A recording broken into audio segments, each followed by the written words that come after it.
Hello दोस्तों, कैसे हैं आप सभी। तो आज मैं इस लॉ के बेसिक कंसेप्ट्स के चौथे पार्ट्स में आपका हार्दिक अभिनंदन है।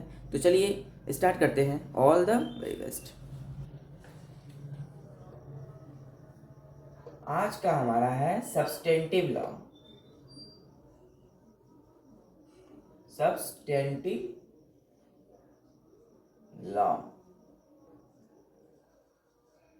So what do you mean by substantive law?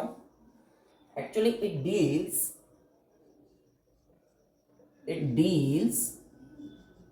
with rights and obligation of the individual. Obligation of the individual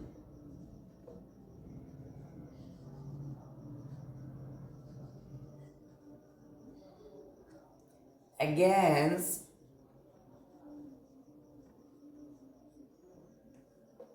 the state.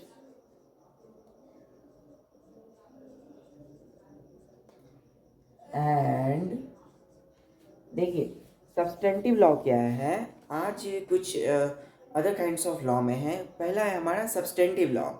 तो सब्सटेंटिव लॉ क्या होती है? It deals with the rights and obligation of the individual. किसी एक व्यक्ति की अधिकार और उसके दायित्व को उसके राज्य के विपरीत जो समझा जाए, जिस जो लॉ डील करे किसी कोई भी व्यक्ति का जो अधिकार है और उसका जो दायित्व है उसके राज्य के विपरीत, उससे जो लॉ डील करे उसको कहते हैं सब्सटेंटिव लॉ। क्या कहते हैं उसे? Substantive law. उसके बाद है and prescribe,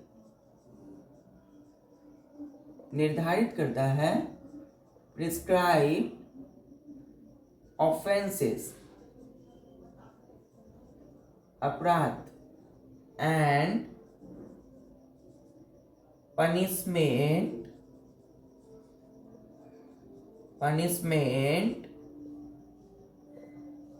for commission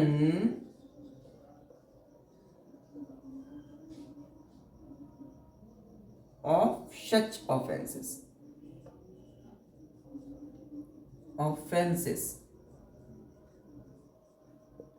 So it prescribe offenses, वो निर्धारित करता है क्या उसका अपराध है, and punishment for commission of such offence, और उसका दंड भी निर्धारित करता है वो, ये सब्सटेंटिव लॉ। तो सब्सटेंटिव लॉ के according actually what do you mean bye substantive law? It deals with the right and obligation of the individual and prescribe offences and punishment for commission of such offence. यानी किसी भी व्यक्ति का जो अधिकार है, जो उसका दायित्व है उसके राज्य के विपरीत, और जो उसने अपराध किया है उसको निर्धारित करना और उसके दंड का प्रावधान लगाना। किसी आयोग का जो अपराध है, अपराध का जो आयोग है उसके लिए दंड भी निर्धारित करना।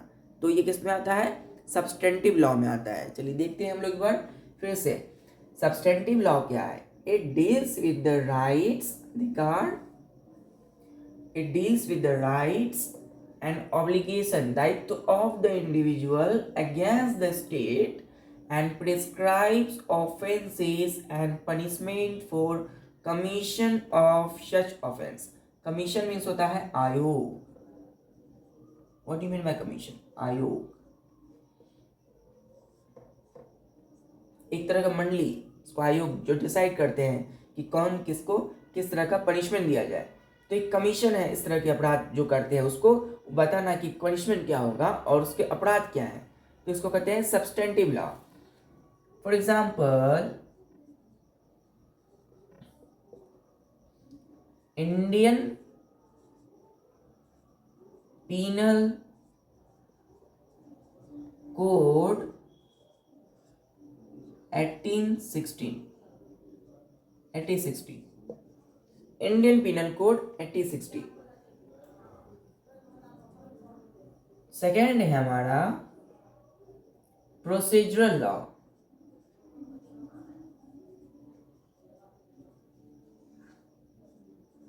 So what do you mean by procedural law?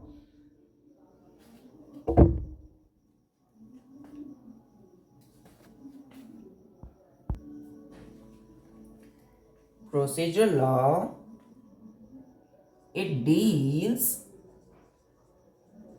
with practices, with the practices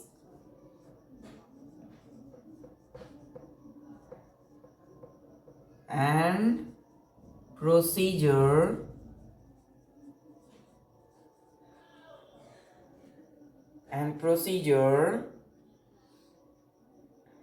having its objects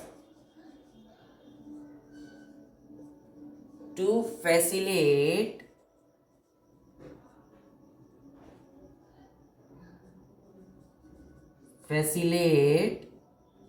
the administration of the justice, administration of the justice. So what is procedural law? It deals with the practices. ये क्या deal करता है? किस चीज से? Practice से, अभ्यास से, और प्रोसीजर, जो उसकी प्रोसीजर है ना, हैविंग, जिसमें ऑब्जेक्ट्स, जो ऑब्जेक्ट होगा उसमें वो फैसिलिटेट करता है, वो सुविधा लिखता है क्या जिसको? एडमिनिस्ट्रेशन ऑफ द जस्टिस, वो जस्टिस, न्याय की जो प्रशासन है उसको क्या करे? फैसिलिटेट करता है। कौन? जो प्रैक्टिस और प्रोसीजर में जो ऑब्जेक्ट्स होते हैं, किस में? किस लॉ के according? According to procedural law.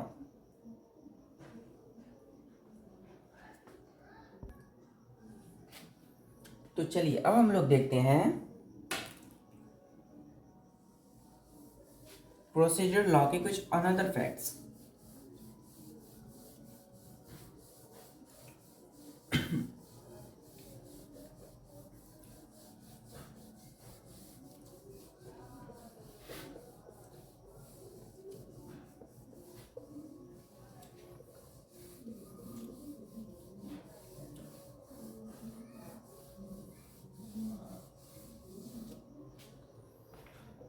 Procedure law actually में it is a process, it is a process. देखिए प्रोसीजर लॉ क्या है? It is a process necessary to be undertaken for enforcement of the legal rights and the liabilities of the litigating parties by the court of the justice. यानी एक ऐसा process जो कि आवश्यक होता है ना, जिसको एक अपने अंदर में लिया गया है देखने के लिए, अवलोकन के लिए, ऑब्जर्वेशंस के लिए, किस लिए? For enforcement of the legal rights and liabilities. कोई भी जो मुकदमा दायर करते हैं, जो केस करते हैं, तो मुकदमेबाजी के जो पक्ष होते हैं उसके क्या अधिकार हैं और उसकी क्या स्वतंत्रताएं हैं, उसको कोर्ट्स डिसाइड करते हैं। उनको कोर्ट के द्वारा लागू किया जाता है, उनके अधिकारों को और उनकी स्वतंत्रताओं को, क्या क्या छूट दी गई है किसी भी मुकदमेबाजी पक्ष को। तो कोई भी कोर्ट्स अगर किसी मुकदमेबाजी पक्ष जो किए हैं, मुकदमेबाज जो हुए हैं, यानी जिसने मुकदमा दायर किया है, उसके क्या अधिकार हैं, उसकी क्या स्वतंत्रताएं हैं, इसको जो निर्धारित करेंगे, इसको जो लागू करेंगे, वो जो कोर्ट के द्वारा होगा, किस लॉ के अकॉर्डिंग होगा? वो प्रोसीजरल लॉ के अकॉर्डिंग होगा। वो सारा चीज़ प्रोसीजर में आता है, ठीक है। तो वही है procedural law. It is a process necessary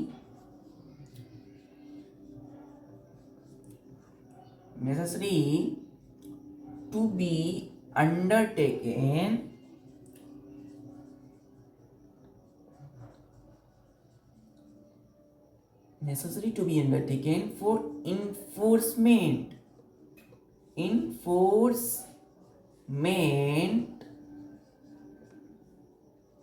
of the legal rights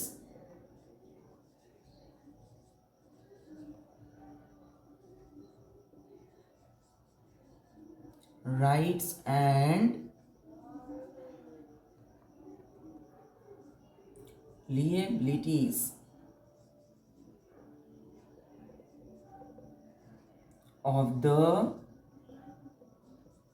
litigating parties litigating parties by the court of the justice of the justice.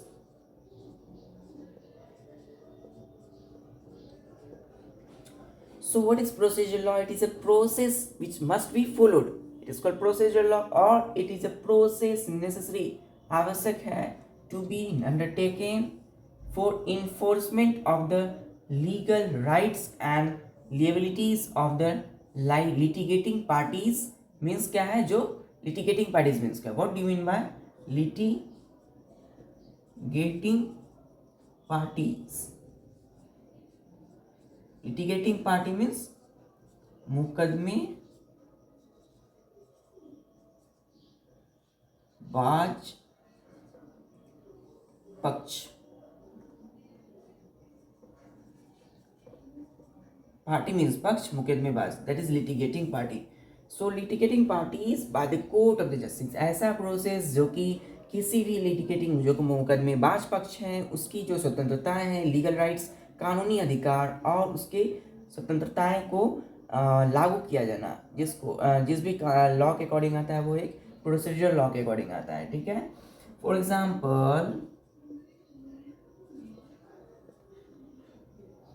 Criminal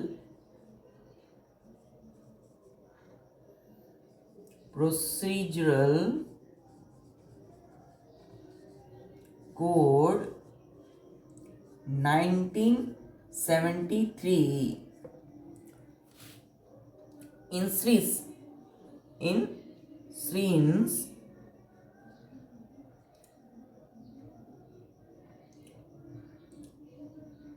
instances the procedure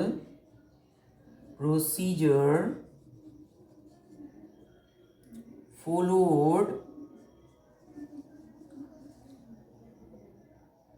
inflict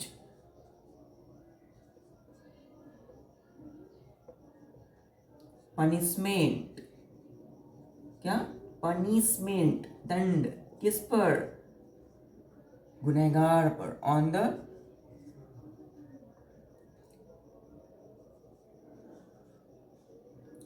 वर्कडोर.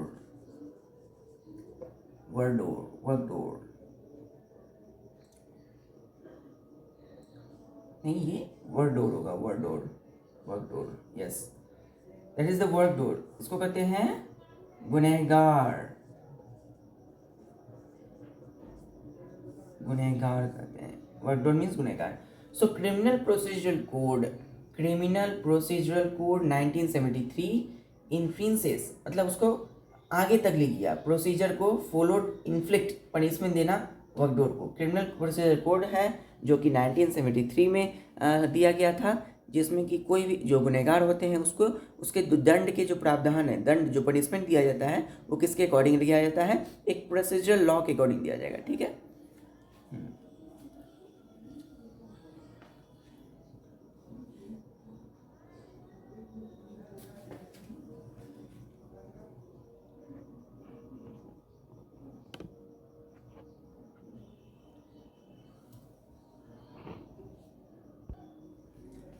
ठीक है. तो अब हम लोग आते हैं नए कंसेप्ट पे.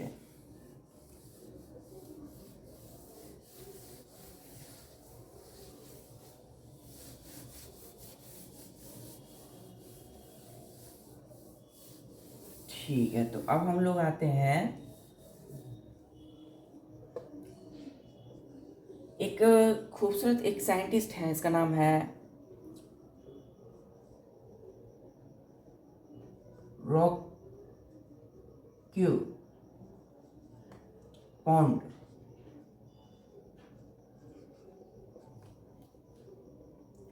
Rocky pond. and that is not Roscoe Pond. Ross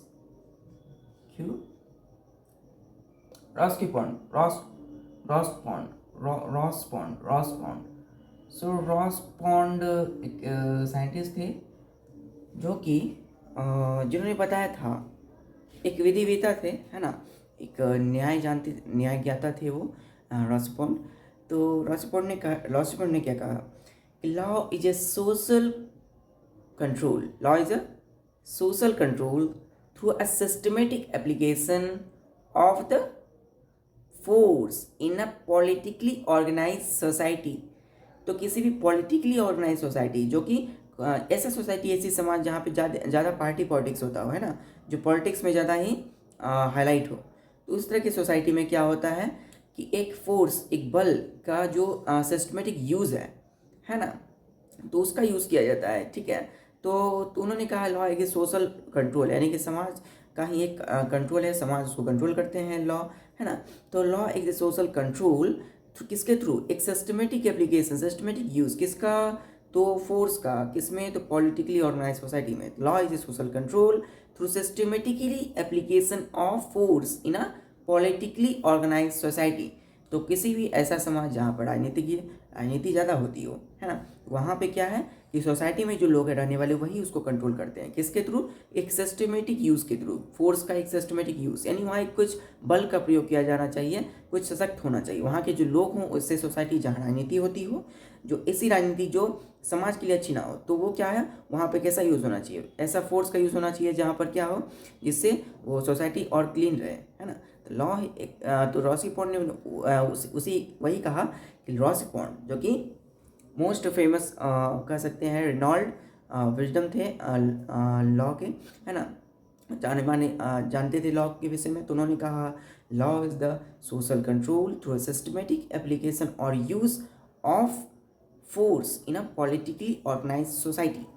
चलिए लेते हैं हम लोग रॉसकीपॉन कहते हैं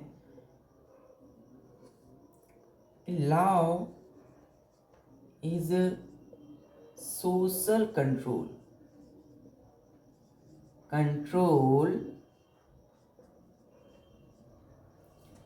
through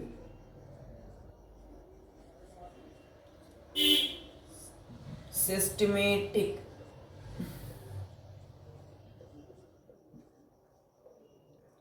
application or use of systematic application or use of force in a politically organized society. Politically organized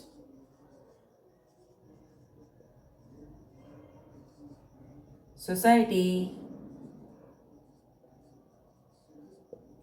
So law is a social control. Law is a social control. एक सामाजिक एक कंट्रोल है समाज के द्वारा, through किसके through, systematic application, समाज में रहने वाले लोग ही उसको कंट्रोल करते हैं किसी भी चीज़ के अपना ऑफेंस को, through a systematic application use of force. कहाँ पर, इन ए पॉलिटिकली ऑर्गेनाइज सोसाइटी, जहाँ पर खूब सारा राजनीति होता हो। ठीक है, इसको रॉसकीपॉन ने खूब अच्छे से ब्यूटीफुल तरीके से लॉ को डिफाइन किया है कि law is a social control through systematic application और use of force in a politically organise society. चलिए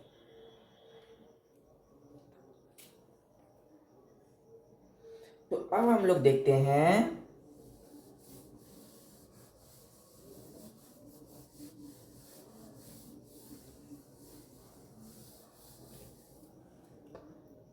source of law, sources of law, sources of law. Law के कौन कौन से ऐसे सोर्स हैं, है ना। तो पहले समझते हैं ये सोर्स ऑफ लॉ क्या है। For better understanding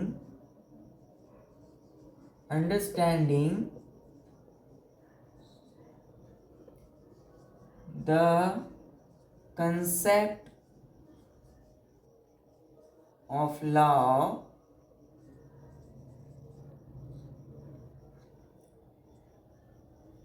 you have to understand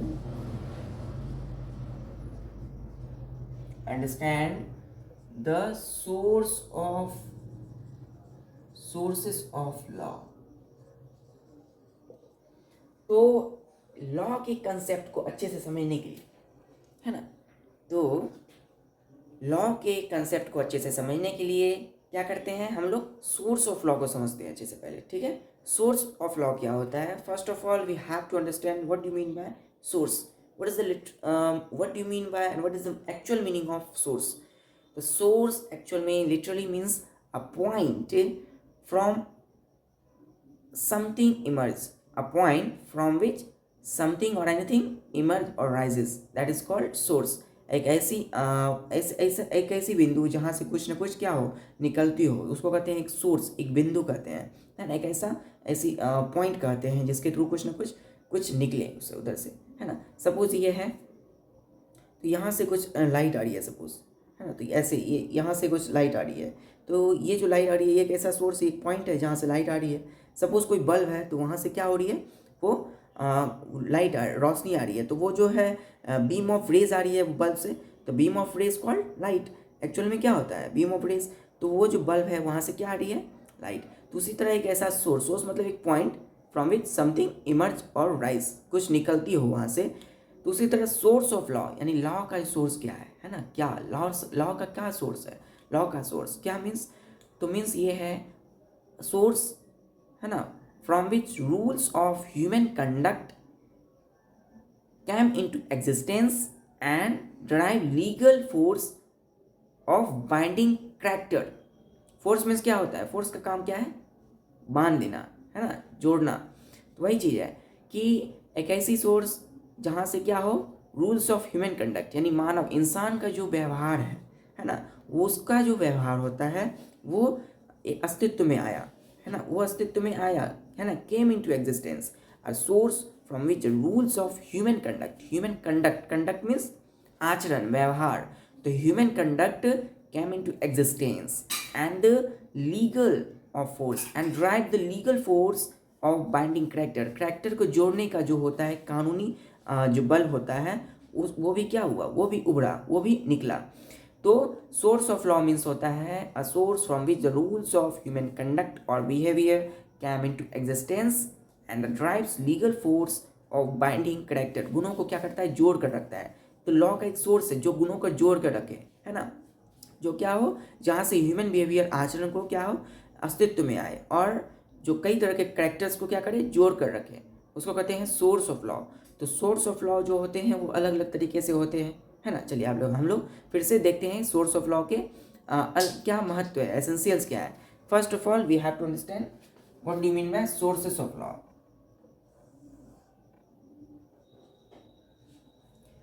sources of law,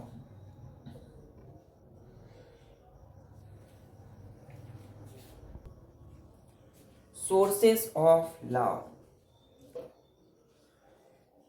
First of all, what do you mean by source? Source literally means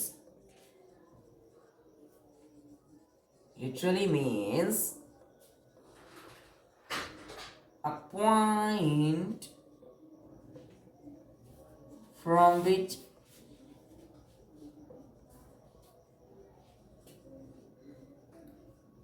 anything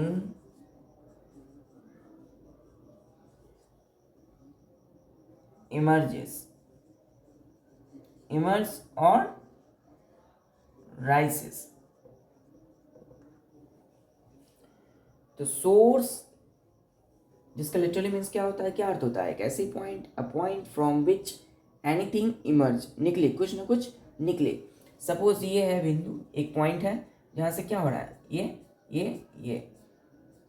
निकल रहा है ना। तो यहाँ से कुछ ना कुछ क्या हो रही है, निकल रही है। इसी को कहते हैं एक सोर्स होना चाहिए। ये सपोज ये यहाँ से ऐसे निकल रही है ना, एक लाइट, इसको कहते हैं सोर्स। तो सोर्स ऑफ लॉ, अब आते हैं सोर्स ऑफ लॉ क्या है। Source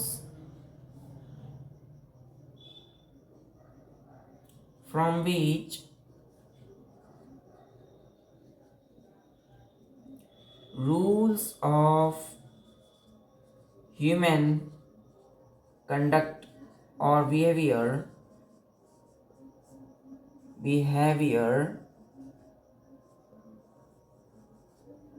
came into existence. So came into existence. The source from which rules of human conduct or behavior come into existence, अस्तित्व में आता है ह्यूमन मानव की जो व्यवहार है आचरण है, and derives legal force of binding characters.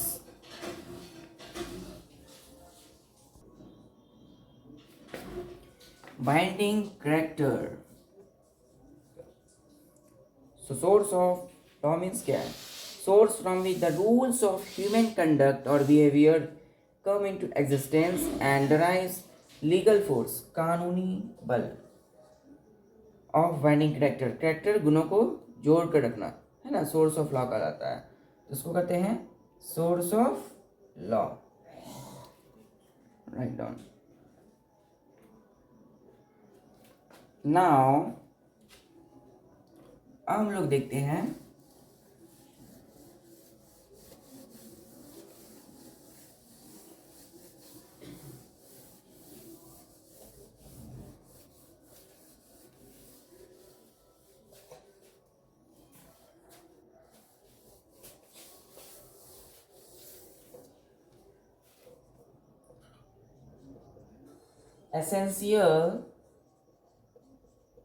essentials of sources of law.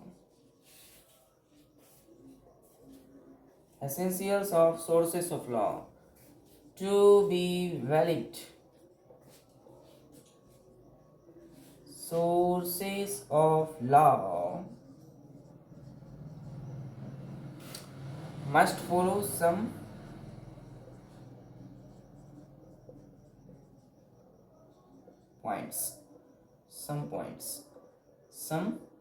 points or character.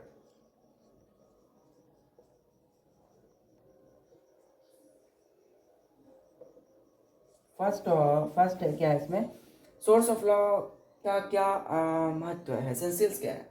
सो उसके वैलिड होने के लिए, सोर्स ऑफ लॉ का वैलिड होने के लिए कुछ पॉइंट्स हैं, कुछ करेक्टर्स हैं जो कि डिफाइन किया गया है. पहला है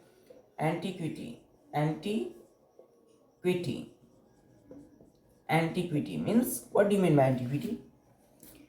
so first of all custom समझना पड़ेगा हम लोगों को, ठीक है ना. तो हम लोगों की एक चीज़ बढ़ गई, वो है custom.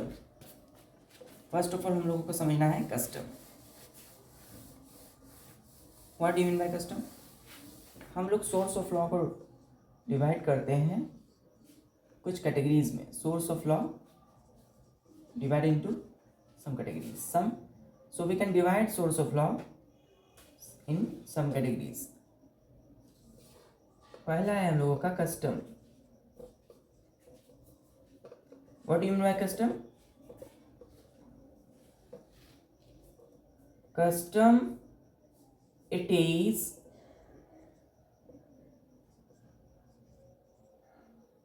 the oldest and most important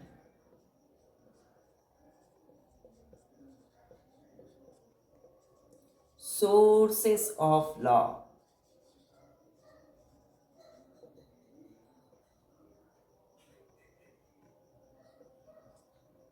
It is an embodiment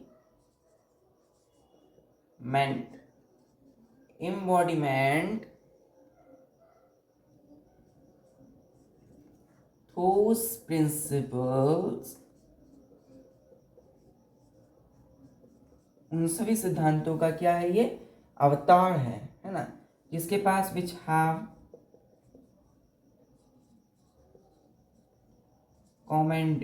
commended themselves, जो खुद में क्या हो, गुणों के खान हो, जिसमें बहुत सारे कैरेक्टर्स हो, बहुत सारे गुण हो, है ना. themselves to the natural conscience.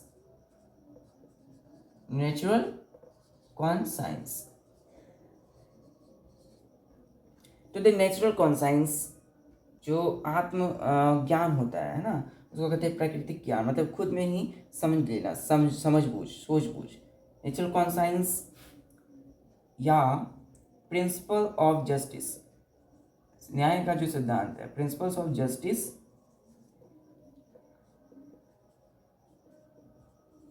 और पब्लिक यूटिलिटी, लोगों की क्या उपयोगिता है, यूटिलिटी। तो कस्टम क्या है एक्चुअली में, पहला है हम लोगों का custom. How can we define custom? Custom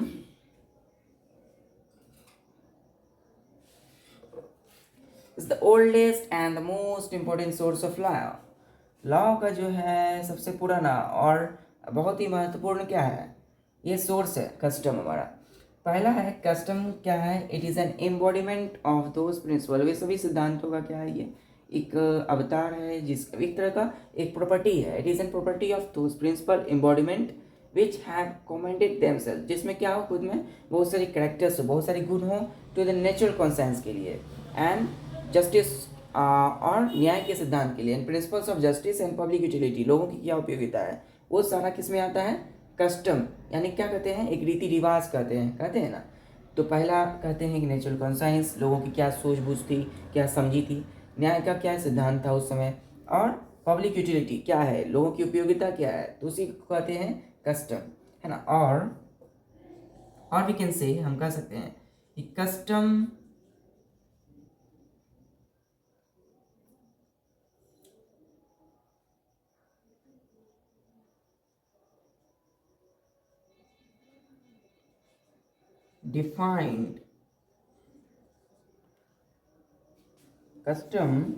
defined or originates in frequent repetition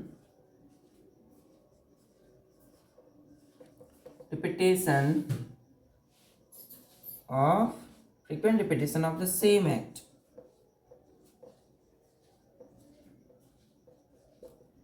frequent repetition of the same act. Okay, बहुत दिन से हम लोग जो है बात कर रहे हैं कस्टम कस्टम कस्टम।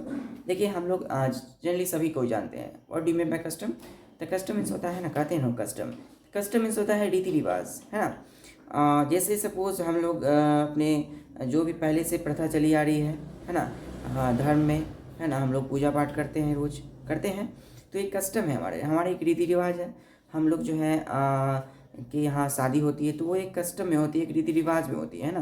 तो कोई भी हो, बट एक कस्टम होना जरूरी है, एक रीति रिवाज के साथ भी शादी होती है ना। फिर क्या है, लोग जो हैं कोई भी कार्यक्रम करते हैं, कोई भी ओकेज़न करते हैं ना, तो कोई भी ओकेज़न में भी हम लोग क्या करते हैं, रीति रिवाज का ख्याल रखते हैं, तो वहाँ पे कस्टम यूज़ करते हैं हम लोग। तो कस्टम मीन्स वही है, सेम द लॉ में भी सेम है कि एक्ट, है ना, एक्ट क्या है, अधिनियम है, तो सेम तरह के एक्ट का यूज़ कर लेना। तो कहाँ जो कस्टम है वो ओरिजिनेट्स कहाँ करेगा, उसकी ओरिजिन क्या है, तो frequent repetition of the same act, जब बार बार किसी एक ही अधिनियम को क्या हो, रिपीट हो रहा हो, है ना, बार बार सेम ही जो है बार बार किसी भी एक्ट का, अधिनियम का जो है रिपीटेशन हो, वो बार बार जब आए उसको कहते हैं कस्टम। क्या कहते हैं, उसे कस्टम में रखते हैं। तो यही है सोर्स ऑफ लॉ, वहाँ से कोई क्या एक रूल्स जो है निकल रहा है, वहाँ से कोई भी conduct, rules of human behaviour निकल रहा है वहाँ से, या फिर ड्राइव्स है लीगल फोर्स जो कि बाइंड करता है किसी कैरेक्टर्स को, एक सोर्स है ना। तो कस्टम ओरिजिनेट्स करता है एक frequent repetition of the same act के।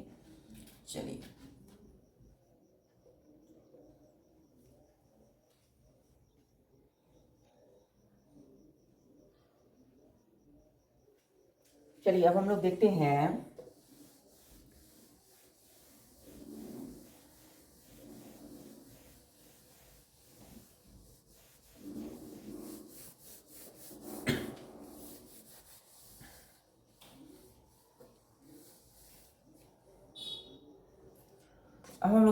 Essential of custom. इसमें फर्स्ट है antiquity.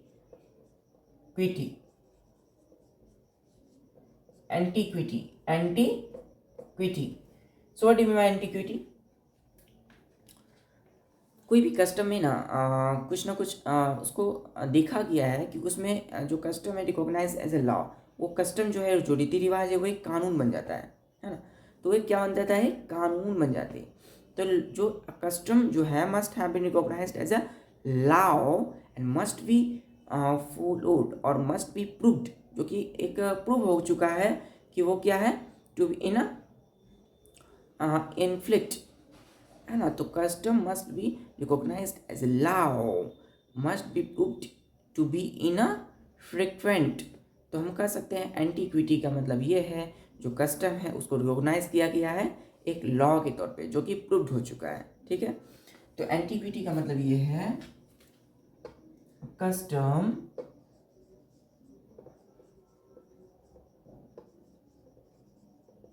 must be recognized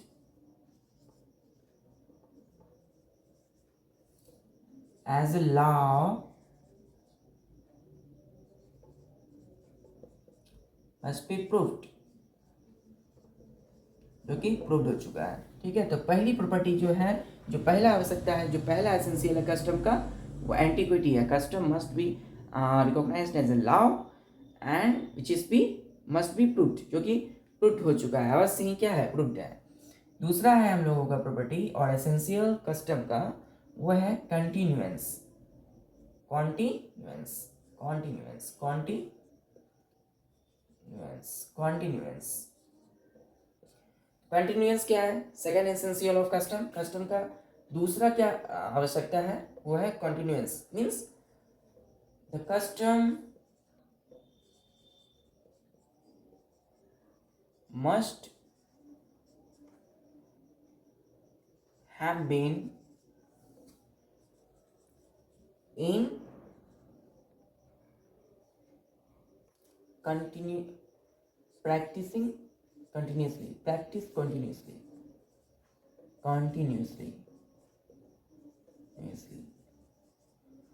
So तो कंटिन्यूअस में होता है क्या कि लगातार कोई चीज, किसी भी चीज को लगातार करना, है ना। कंटिन्यूअस मीन्स लगातार। जो भी कस्टम है, जो भी एक्ट को हम लोग बार बार यूज कर रहे हैं, जो अधिनियम है ना, कहते हैं ना अधिनियम, कोई अधिनियम है जैसे कि लाते हैं 370, है ना, एक्ट, या फिर हम कहते हैं 38 एक्ट, या फिर कहते हैं 17 एक्ट। तो ये अधिनियम बार बार जो है अगर रिपीट हो, रिपीटेशन, तो उसे कहते हैं हम लोग कस्टम जनरली। एंड और यदि वो कस्टम क्या हो, प्रैक्टिस में हो कंटिन्यूसली, तो उसे कहते हैं कंटिन्यूएंस। दूसरी प्रॉपर्टी या दूसरा एसेंशियल क्या है कस्टम का, वो है कंटिन्यूएंस। तो कंटिन्यूएंस क्या है एक्चुअल में? A custom must have been in practice continuously. वो क्या होना चाहिए? बार बार कंटिन्यूस प्रैक्टिस में होना चाहिए कस्टम। जो भी एक्ट यूज कर रहे हैं हम लोग, जो भी अधिनियम को यूज कर रहे हैं, वो बार बार प्रैक्टिस में होना चाहिए, कंटिन्यूस होना चाहिए, कंटिन्यूसली। तो दूसरी जो एसेंशियल है वो है कंटिन्यूएंस। तीसरा है हम लोगों का reasonableness.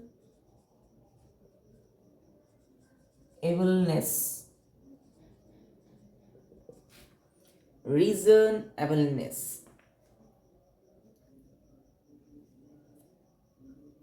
Reasonableness what do you mean by reasonableness? Reason means कारण होता है, एबलनेस जो ना हो, है ना। तो रीजनेबलनेस मीन्स क्या होगा? यदि अगर किसी भी, अगर कोई कस्टम के पास रीज़न ना हो, कारण ही ना हो कि वो एक्ट का रिपीटेशन क्यों हो रहा है, फ्रिक्वेंट रिपीटेशन क्यों है सेम एक्ट का, तो अगर उसके पास कारण नहीं होगा तो क्या होगा? सो कस्टम के पास क्या होना चाहिए? जरूर होना चाहिए reason. The custom should not unreasonable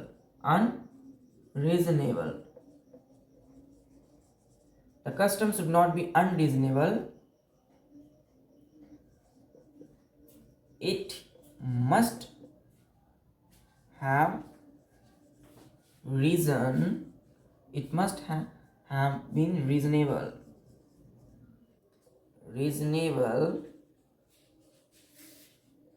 in its application, in its uses of circumstance of the individual cases. Circumstances of the individual cases, of the individual cases.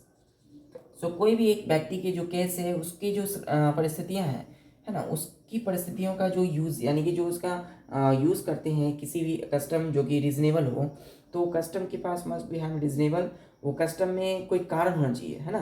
तो कोई एक्ट को बार बार हम किसी भी अधिनियम का यूज़ कर रहे हैं, उसका एक कारण होना चाहिए। किसके लिए? किसी व्यक्ति के केस के परिस्थितियों के लिए। जब हम कोई भी एक्ट लाते हैं, है ना, कोई व्यक्ति की कोई केस है और उस केस में हम लोग क्या करते हैं, उस केस में हम लोग एक्ट अधिनियम को बार बार लाते हैं, हम बार बार यूज़ करते हैं, तो कह सकते हैं custom must be reasonable. Custom के पास कुछ तो यूज़ होना चाहिए ना, कुछ तो रीज़न होना चाहिए, है ना। रीजनेबलनेस, यानी कि कस्टम के पास should not be unreasonable. Custom जो है बिना कारण से नहीं हो सकता कस्टम, है ना। कस्टम के पास कोई ना कोई कारण होगा, है ना, उसके यूज़ में। हम उसको यूज़ क्यों किए, किसके लिए? For circumstances of the individual case, यानी जो भी व्यक्ति है उसकी परिस्थितियों, उसकी जो केस है उसके लिए, है ना। So custom must be reasonable in its application और uses for circumstances of the individual cases. ठीक है, तो हम लोगों ने 3 अभी एसेंशियल देखा। पहला है एंटीक्विटी, कि custom must be recognised as a law which is proved. ठीक है। सेकंड हम लोगों ने देखा कंटिन्यूएंस, कि custom must have been in practice continuously. Custom क्या होना चाहिए? लगातार जो है प्रैक्टिस होना चाहिए। ठीक है। तीसरा देखा हम लोगों ने रीजनेबल, जो कस्टम है उसको क्या होना चाहिए? Must be reasonable in its application. अपने यूज में कस्टम के पास रीजन होना चाहिए। ठीक है। चलिए, तो अब हम लोग देखते हैं, चौथा है हमारा obligatory character.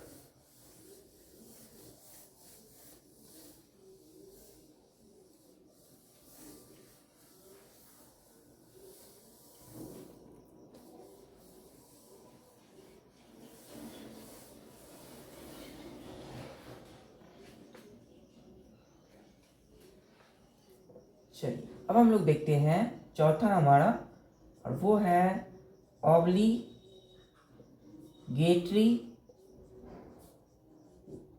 Character.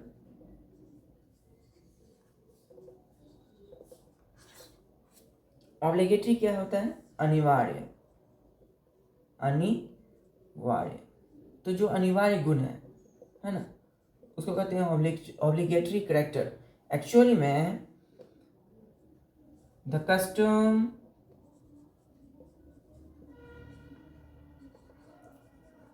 must have obligatory force. Obligatory force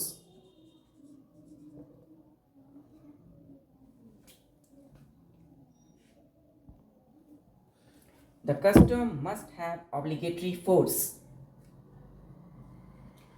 कोई भी कस्टम के पास क्या होना चाहिए? अनिवार्य बल होना चाहिए, कोई ना कोई एक बल, एक फोर्स होना चाहिए।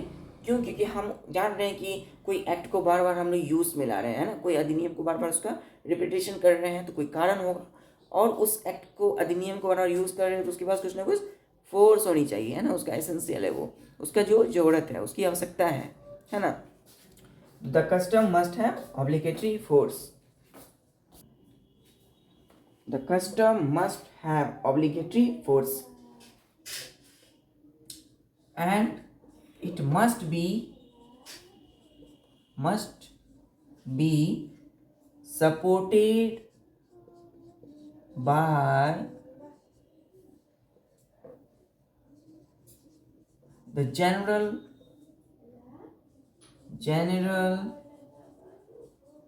public opinion.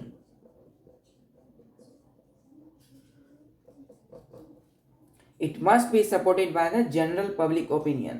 तो जो भी है वो एक लोगों की एक राय होनी चाहिए, उसके एक सामान्य राय जो होती है लोगों की, उसके द्वारा क्या होना चाहिए? सपोर्टेड होना चाहिए। It must be supported by the general public opinion, तो एक सामान्य सा जो लोगों की राय है उससे कुछ ना कुछ सपोर्ट होना चाहिए। तो यही है obligatory character of the custom. Custom must have obligatory force. Custom के पास एक ऑब्लिगेटरी, एक अनिवार्य फोर्स होना चाहिए, और it must be supported by the general public opinion. इसके पास अवश्य क्या होनी चाहिए, एक साधारण जो है लोगों की राय भी होनी चाहिए, इसको सपोर्ट होना चाहिए, इसको सपोर्ट मिलना चाहिए। ठीक है, तो आज हम लोगों ने देखा कि जो सोर्सेस ऑफ लॉ, लॉ के कौन कौन से सोर्स हैं, है ना। पहले हम लोगों ने देखा सब्सटेंटिव लॉ। तो what do you mean bye substantive law?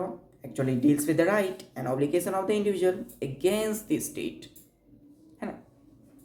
तो किसी राज्य की क्या होती है, ये अगेंस्ट होते हैं, जो व्यक्ति हैं उसके क्या अधिकार हैं, उसकी क्या दायित्व है ना, उस राज्य के विपरीत, यानी कि उस राज्य को छोड़कर उस राज्य के विपरीत क्या है, उसके अधिकार क्या है, उसकी स्वतंत्रता है, उसके दायित्व क्या है।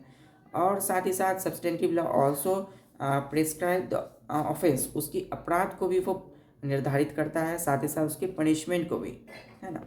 दूसरा है हम लोगों का, उसी में हम लोगों का क्या, इंडियन पिनल कोड, जो कि 1860 का है, आईपीसी के 1860 में कहा गया है। फिर है हम लोगों का प्रोसीजरल लॉ, जो प्रोसीजर में रखते हैं हम लोग, ठीक है ना।